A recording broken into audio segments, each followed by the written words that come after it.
What to do with, yeah, so all of these Sunday swings are in the Kajabi. So if you guys are in here, you guys have to have access to that in there. So let me okay. All right, let me find trading view. Got it. All right, pretty interesting week coming now ahead. Let me just share my screen. All right, fine.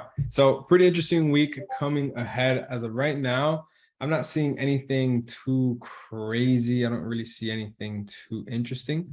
But we're gonna go over a little bit of last week's action, and we'll see what we could kind of figure out for this week, right? So last week, I know our main focus was NZD USD and NZD CAD.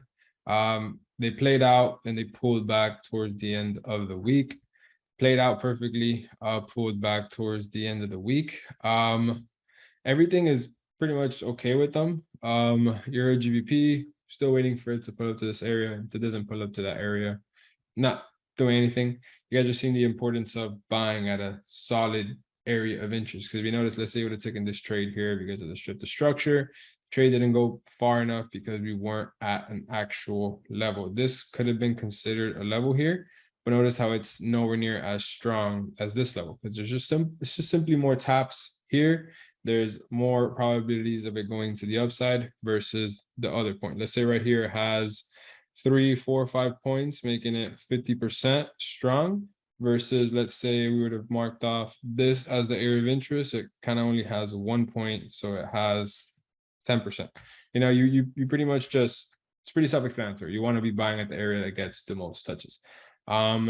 So for this week, all I am really interested in is Euro GBP, AUD JPY, GU, and then the NZD pairs, right? So I'm gonna start off with Euro JPY.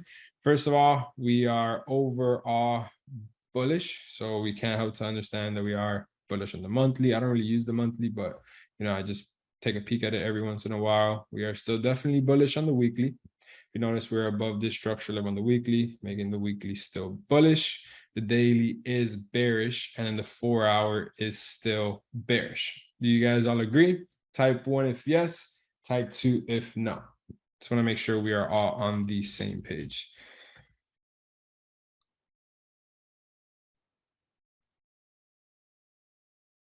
Bearish. All right, perfect, fire. So as of right now, we got to keep in mind that we are at a possible area where the weekly or the monthly time frame could be creating this higher low to go to the upside. Like, we need to really consider that, because it's definitely a possibility. Obviously, we still have 22 days left within this candle, so this is technically not a doji as of right now, because it hasn't closed. It still has a whole 22 days to close as a candlestick. So it can close like this, it can close like this, it can close like this, who knows, right? But what we do know is that we do have a strong weekly doji rejection from the weekly EMA. And if we kind of draw out a little zone right here, we've kind of had a rejection from 1, 2, 3, 4 points. So we're at the area where the weekly kind of had to do this pullback for the monthly to have the bigger push to the upside, right? You guys are kind of understanding what I'm painting with the higher time frames. Type 1 if yes, type 2 if no, because it's going to make sense now when we go down to the lower time frames. Fire. All right, so when we go now to the daily, we notice the daily is still technically bearish, because obviously we are lower low, lower high, lower low, potential lower high to have a new low. So I don't really like where we are on the daily, simply because, you know, we aren't really rejecting a strong level. A nice level would technically be this point right here, because if you notice, it has, let's take this point away because we're not here anymore. We have 1, 2, 3, 4, 5, 6. We kind of wicked into it, which is okay, it's fine.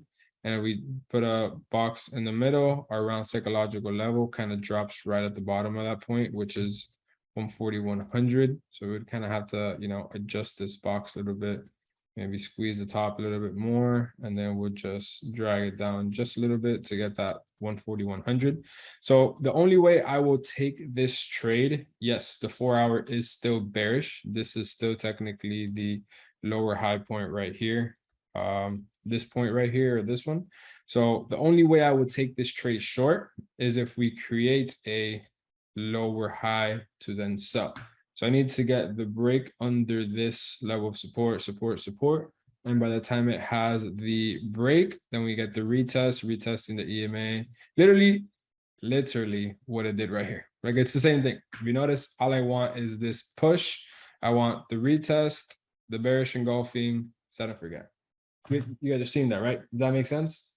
It's super simple. The only thing that you have to take in consideration is where we are on the weekly, because technically on the weekly, we are pretty much right here, or right around here. So we could be at the area where we have the push to the upside, and we're getting indication that we are, because obviously we have a huge weekly doji rejection candlestick. So now, can we get this week, or are we going to fill? You get me? These are just two simple questions we have to ask, and the only way we know is by waiting for the probabilities to happen. So the first trade I want is this one, to take the sell, because it's just going with the daily and the 4 hour. It's the kind of a day trade. And if not, I will wait for this to get the buy. So I don't care what this does. As long as it does either or, I'm going to take the trade. And if it simply stays in here all week, pretty self-explanatory, just do nothing. You just go to another pair. The only thing about that, waiting for the break and the closure above, is I would still be technically bearish on the daily. But, you know, obviously, in order for us to create a higher high, we have to do it somehow. We got to start somewhere. So it'll start somewhere like this to then go bullish. But at that point, this trade would just then be a 20% trade, just having the daily bearish. Does that make sense? Perfect. Fire. So for right now, this is what I got for Euro JPY, because we don't care what happens. Whatever happens, we just react and adapt to whatever makes the most sense. So that's Euro JPY. AUD JPY is very similar. You know, I've been calling this pullback to this level since way up here. Like, this whole entire move, we've seen it together. You guys can go back to the previous Zooms. Been calling the whole thing. I've literally said all we got to do is figure out how to hop in here. Like, that's all you got to do. It's not that complicated. The waves are going south. Just figure out how to jump on. So I don't think we're done. I don't think we're done with this pullback. I do think the monthly time frame still has to come all the way to this level here, simply because I don't think this month we're gonna do this. I just don't think so. And I don't think we're gonna, you know, I just don't think so. I think right now we're just having that that monthly wick, retest these wicks to then go to the downside. If you go to the weekly time frame, it's a little bit of a turn off of this candlestick because it's very strong, you know, morning star formation. But we're under the weekly EMA, we're under this level of support. And if you go down to the daily time frame, we're still bearish in the daily, very strong level, like I mentioned. Is there a round psychological level in here? There is 9100. So we could even pop up this box to right there. So for me, I would need the shift of structure on the 4 hour, because right now we are like this. We are weekly bearish.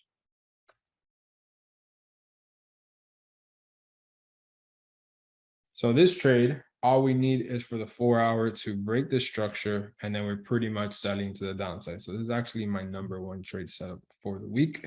And the reason why I kind of just have it marked off here, it's because on the 1 hour, it'll break it, retest the EMA, simple sell.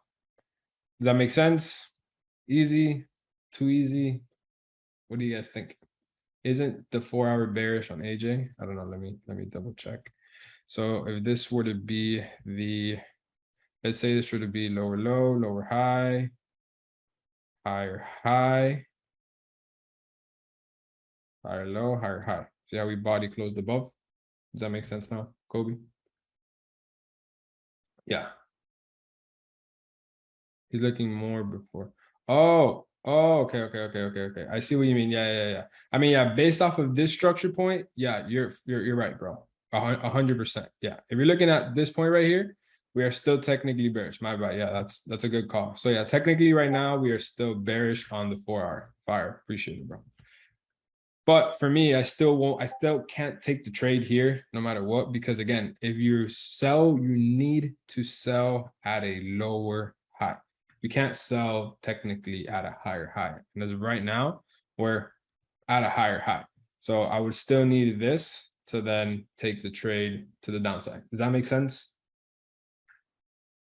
Appreciate that, Kobe. Yeah, if you guys see something, call it out, because that was good. That was really, really good. Fire. So next we got GBP USD. So GBP USD, exactly, yeah, exactly. That's just correct. So GBP USD, you guys remember last week? This is it's just the beautiful part about having a trading plan, or probably like a week, I think it was a week ago. We were waiting for GBP USD to break above this retest to go long. If not, you simply just react and adapt and take the sell to the downside. That's exactly what we're doing. So if you notice, the longs aren't really there anymore. And then I personally think, I believe, based off of my experience, based off of the amount of times I've seen this, I think this can possibly fill this wick. And if it doesn't fill the wick, then it will obviously have a beautiful bullish engulfing candlestick, something like this. Now, if that happens, we are ready for both sides. If you notice, this is a massive daily bullish engulfing, which is not the ideal thing to take a sell. So as of right now, weekly is still bullish. The daily is tech. I would still count the daily as bearish, because I wouldn't count this as a lower high. So the daily is bearish, and then the 4-hour, let's take this off. And then the 4-hour is bullish. So the only reason why I'm considering shorts right now is simply because of where we are and how clean it looks. Clearly, whenever we're under the zone, we're selling. We're selling. We're selling. Whenever we're above, we're buying. We're buying. We're buying. We're buying. We're buying. So on and so forth. So right now, the only way I can take this trade short is if we have a lower time frame shift. It's looking a little weird because these moves were just super fast on Friday, which is not the most ideal situation. So I would kind of need for this to come into here and give me some shift of structure to take the sell. But I'm purely basing this trade based off of the area we are. And if not, we simply just wait for this to body close above, retest, and we take the trade long. It's really that simple, because the overall trade we should be taking is the buy. So technically right now, the 4-hour is bullish. You guys see right here how we had lower low, lower high, lower low. 4-hour is bullish. So I think we can either get a little sell, because we're under the level. So the probability of us having a rejection from here are very high. But you got to keep in mind, we'll probably only have a pullback to maybe here, because at this level, we have level of resistance, resistance, support, support. And then here's where we will have the push to the upside, so on and so forth. And here's where the EMA shifts to the upside, taking us now along with the weekly, daily time frame. So I think we can have a little retracement here. If it makes sense and you can capitalize off of it, down for it. If not, we just wait for this trade to the upside. Does that make sense? Type 1 if yes, type 2 if no. I see a lot of these, which is fire. Perfect. So yeah, so this is looking solid. NZD, USD. Realistically, I'm just like whatever about it. I like how it's at this area. Don't like how the 4-hour is now bullish. It's kind of the same thing as the GBP USD. If you notice, they literally look the same. They have the same wick. They have kind of like the same structure going on. So for me, kind of here to be the same thing. We could get a nice sell since we're under this very important level. Whenever we sell, or we just simply wait for the break above, retest, buy. That's literally it. NZD CAD, just kind of looking at it. Remember when we were calling this from this top of the candlestick here? Like, remember, I can't make this up. You know, I've been calling it since this perfect wick right here, and I definitely don't think we're done. We still got. We're coming all the way here. We're coming here. I mean, I don't know what, like, how else to like bet or whatever. But we're coming here, or we're coming here. I don't want to say guaranteed, but I'm very confident about it. So we got to figure out how do we get it. I actually like NZD CAD more than NZD. So if you notice right now, daily time frame is bearish, and then the 4-hour time frame is bearish as well. I don't think right now where we are is at a strong level to sell. I want to sell at this level right here. This level right here is a very strong level of, well, not super strong level, but I feel, I mean, I can drag it all the way left, show you guys. We got some support, resistance, and all I need is for price to get into here. I mean, you guys already know. We just simply come into here. It's literally doing it for us. Comes into here, rejects, shifts this structure point right here. We sell. That's literally it. So if you guys have it, my area of interest. So this is what I'm looking for, NZD CAD, and I'm gonna put a huge set and forget on this because this is going to head all the way to this area here. Could be a clean 1 to 5. You risk 2%, there's 10% you made for the month. That's all you need. I mean, I'm okay with that, you know. So this is what I'm looking at for NZD CAD. That's pretty much it for the week. Let me stop the recording.